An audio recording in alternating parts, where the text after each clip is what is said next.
Baik. Yang berikutnya, renungan berikutnya, yang keberapa? Yang ketiga ya. Jika seorang terkena musibah atau ujian yang menyedihkan dia, yakinlah bahwa setiap musibah tersebut akan mengurangi dosa-dosanya, menggugurkan apa? Dosa-dosanya, kafarah. Kata Allah Subhanahu wa taala, "Wa ma asabakum min musibatin fabima kasabat aydikum wa ya'fu an katsir." Tidaklah suatu musibah menimpamu kecuali akibat ulah perbuatanmu, dan Allah memaafkan banyak kesalahanmu. Kata Allah Subhanahu wa taala, "Wa ma asabaka min sayyi'atin famin nafsik." Apapun yang menimpa keburukan kepadamu, maka karena dirimu sendiri. Ya. Kata Nabi sallallahu alaihi wasallam, "Ma yusibul muslim min wasabin wala nasabin wala hammin wala hazanin wala ghammin wala adan wala syauka yushaquha illa kafarallahu bi khatayahu." Kata Nabi sallallahu alaihi wasallam, tidaklah seorang muslim ditimpa dengan wasab. Wasab itu sakit. Dia sakit. Sakit kalau menimpanya, kalau dia sabar, mengurangi dosa-dosanya. Bahkan ada seorang mengeluh, kata Nabi sallallahu alaihi wasallam, "La tusubbil humma." Wahai si fulanah, jangan kau cela demam. Fa innaha tudhibu khataya bani Adam kama yudhibul kir khabathal hadid. Sungguhnya demam itu bisa menghilangkan dosa-dosa seorang anak Adam sebagaimana alat pandai besi menghilangkan karatan besi. Ternyata kalau kita kena demam, kita sabar, mengurangi apa?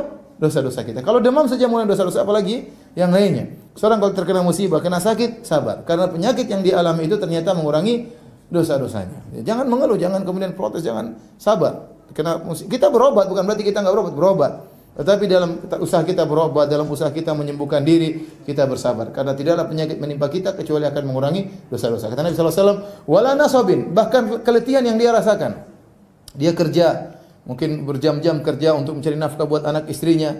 Istrinya nuntut, anak-anaknya nuntut, ya dia harus kerja. Kita tahu sebagian anak-anak tidak peduli, pokoknya ayah harus bayar SPP ya. Ayah harus bayar SPP, sementara SPP mahal. Sebagian orang sekolah, ya akhi, sekolah mahal sekali, mau sekolah 70 juta, 80 juta, 40 juta. SPP per bulan berapa? 2 juta, 2,5 juta. Nanti setiap satu semester tambah lagi uang pendaftaran. Sebagian sekolah bahkan kalau belum lunas tidak bisa terima raport. Anaknya malu, masa tidak bisa terima raport? Ayahnya setengah mati. Kerja keras, setengah mati, banting tulang, kurang keringat.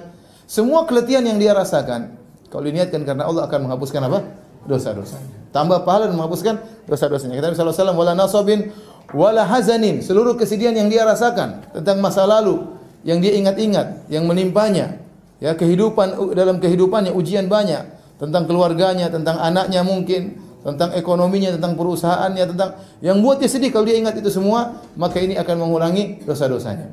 Wala hammin, bahkan kekhawatiran. Ham itu kekhawatiran masa depan. Dia khawatir nanti bagaimana nanti ke depan.